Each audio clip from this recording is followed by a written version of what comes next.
Naaalala nyo pa ba nung sinabi ni Kobe to? Yeah. It's like these players now play accidental basketball, and it drives me and Phil crazy because it's all penetrating pitch. You may make the shot, you may not. You have no idea who's going to be open or whatever. It's accidental basketball. We play basketball with purpose. Yan ang comment niya dati patungkol sa modernong opensa ng mga teams ngayon, at ang video po na ito ay brought to you by Idol Mejares. Hindi na natin ibubuo yung name niya.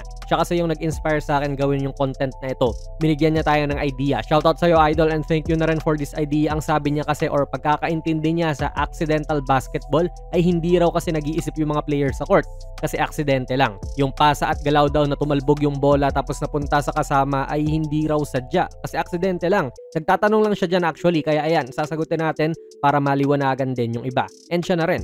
Sabi nga ulit po ni Kobe rito, it's all penetrating pitch. You may make the shot, you may not. You have no idea who's going to be open or whatever. It's accidental basketball. We play basketball with purpose. Yun nga, dati raw sa triangle offense sila ay may purpose yung mga placing nila sa court. Unlike yung ngayon na drive and pitch or drive and kick lang daw, sabay hindi mo alam kung sino yung malilibre out of that.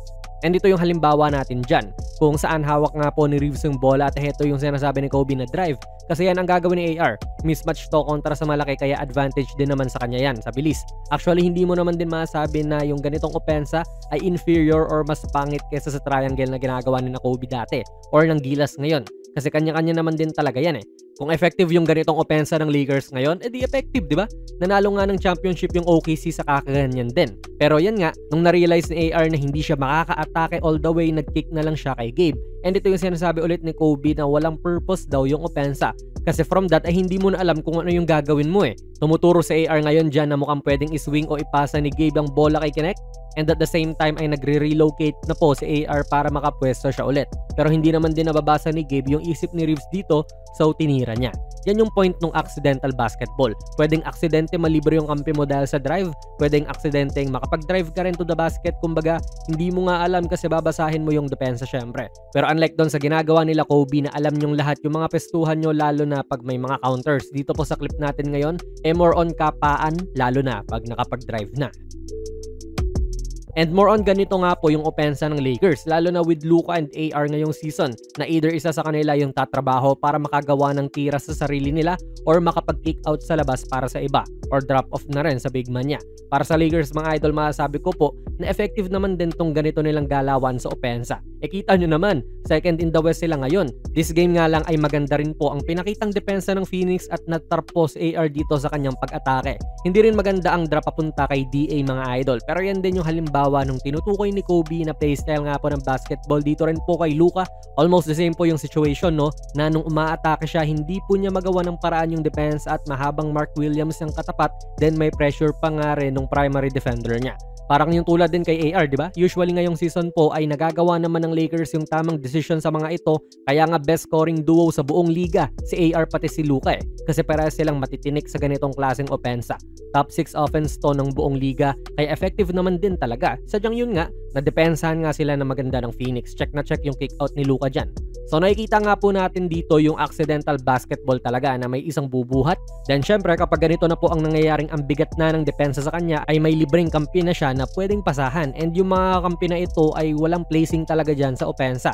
They can be anywhere. Itong si Ayton, pwedeng galing sa labas yan. Si Lebron, pwedeng dito yan sa kabilang corner or nasa kabilang wing.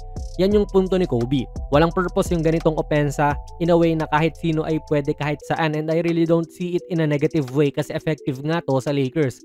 You have no idea who's going to be open or whatever. It's accidental basketball. We play basketball with purpose. And yan nga rin po yung sabi ni Kobe, wala ka ring idea kung sino yung magiging libre dyan. That's why maganda ngang may Luka or Lebron ka sa team nyo kasi sila yung makakagawa ng mabilis na decision na mahanap ang libre or makakapag-score themselves. Again, maganda lang din talaga ang naging depensa ng Phoenix. Then ito naman po yung halimbawa nung may set play kayo. Yung may purpose. May ganyan naman din ang Lakers eh. Hindi lang nila laging ginagawa or ginagatas. Parang sa isang laro, isa o dalawang beses mo lang makikita yung eksaktong play na ito. Kasi yan nga, hawak po ni Doncic yung bola, then si Jake ay gagawa rito ng back screen para kay Rui. Ang purpose nga niyan mga idol ay switch syempre. Pero backdoor play po ito ng LA na panggulat.